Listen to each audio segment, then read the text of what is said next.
कल्पना कीजिए दुनिया के सबसे दुर्लभ बाघ की, जो छोटा, अधिक चालाक और विलुप्ति के कगार पर है। मिलिए सुंडा द्वीप के बाघ से, जिनकी संख्या 400 से भी कम है। हर एक कीमती है।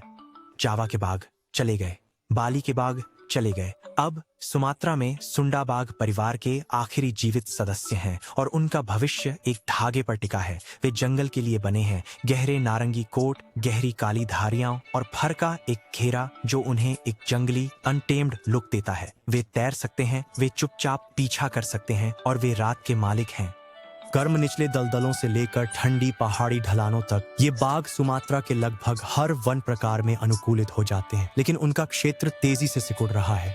पाम तेल और लकड़ी के लिए वनों की कटाई उनके घर को नष्ट कर रही है। शिकारी उनकी खाल और हड्डियों के लिए उन्हें मारते हैं, जबकि घटती शिकार संख्या उन्हें मनुष्यों के साथ घातक संघर्ष में धकेलती है। रेंजर दिन रात गश्त कर रहे हैं, फंदे हटा रहे हैं और शिकारियों को पकड़ रहे हैं।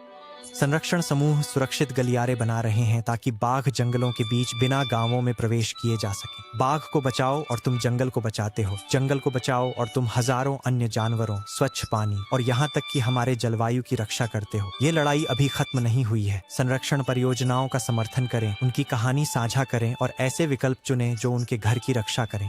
सुंडा द्वीप बाघ, जिसे सुमात्रा बाघ भी कहा जाता है, पैंथेरा टाइग्रिस सुंडाइका, केवल इंडोनेशिया के सुमात्रा द्वीप पर पाया जाता है। वे संरक्षित राष्ट्रीय उद्यानों और वन आरक्षित क्षेत्रों में जीवित रहते हैं, जिनमें से एक है गुनुंग ल्यूजर राष्ट्रीय उद्यान, उत्तरी सुमात्रा, जो यूनेस्को सूचीबद्ध ल्यूजर पारिस्थितिकी तंत्र का हिस्सा है। 2. केरेंची सेब्लाट राष्ट्रीय उद्यान, मध्य पश्चिम सुमात्रा, द्वीप पर सबसे बड़ा बाघ आवास। 3.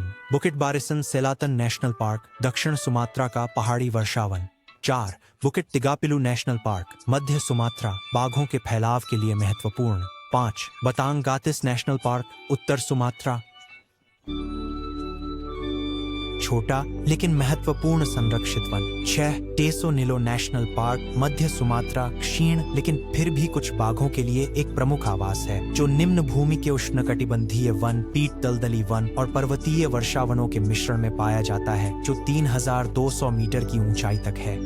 नर लंबाई 2.2 2.5 metre, 7 feet 3 inch 8 feet 2 inch सिर से पूंछ तक। वजन 100 से 140 किलोग्राम, 220 से 310 पाउंड। मादाएं लंबाई 2.15 2.3 metre, 7 feet 1 inch 7 feet 6 inch. वजन 75 से 110 किलोग्राम, 165 से 243 पाउंड। क्यों इतने छोटे? सुमात्रा के घने वर्षावन वातावरण के अनुकूल छोटा आकार उन्हें चुपचाप चलने और घनी वनस्पति में प्रभावी ढंग से शिकार करने में मदद करता है। मुख्य भूमि एशिया की तुलना में द्वीप पर बड़े शिकार प्रजातियों की संख्या कम है, इसलिए छोटा शरीर आकार एक लाभ है। वैज्ञानिक निगरानी, कैमरा ट्रैप और जीपीएस कॉलर बाघों की गतिविधियों, जनसंख्या प्रवृत्तियों और क्षेत्र के आकार को ट्रैक करते हैं। डेटा संरक्षण हॉटस्पॉट्स को लक्षित करने और शिकार विरोधी गश्तों को प्राथमिकता देने में मदद करता है। आवास संरक्षण और पुनर्स्थापन, केरेंची सेब्लाट, गुनुंग ल्यूजर, बुकिट बारिसन साउथर्न राष्ट्रीय उद्यान जैसे संरक्षित क्षेत्रों का विस्तार। पुनर्वनीकरण परियोजनाएं वन्यजीव गलियारों को बनाने के लिए क्षतिग्रस्त भूमि को पुनर्स्थापित करती हैं, ताकि बाघ वन खंडों के बीच बिना मानव बस्तियों में प्रवेश किए घूम सके। बाघ क्षेत्रों में वनों की कटाई को रोकने के लिए पाम ऑनियल और पेपर कंपनियों के साथ साझेदारी। कृपया लाइक करें और सब्सक्राइब करें और इसे दूसरों के साथ साझा करें।